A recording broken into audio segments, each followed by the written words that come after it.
Nimaga bizda odatda tanish bilishini, qarindoshini ishga olishadi? Sababi juda ham ko'p risk nuqtalari bor. Ya'ni biznesda kassa bor, sklad bor yoki ishchilarga qarab turish kerak degan joylari bor va o'sha joylarda odatda o'zini odamini qo'ymasa birovga ishonmaydi. Endi yaqinda bitta tadbirkor aytayaptiki, mana bitta kassa bo'ladi, mana bunaqa narsa bo'ladi. Ikkitami shu tochkasi bor.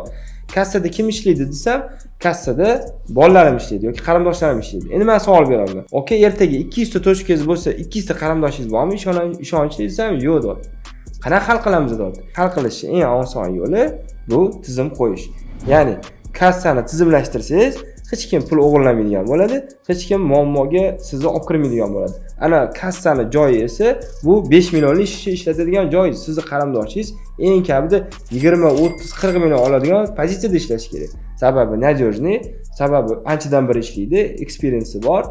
O'sha sababdan siz tizimni qo'ysangiz, 5 millionlik ko'chadan любой ishchini olib kelasiz, o'sha joyga qo'yib ishlataverasiz.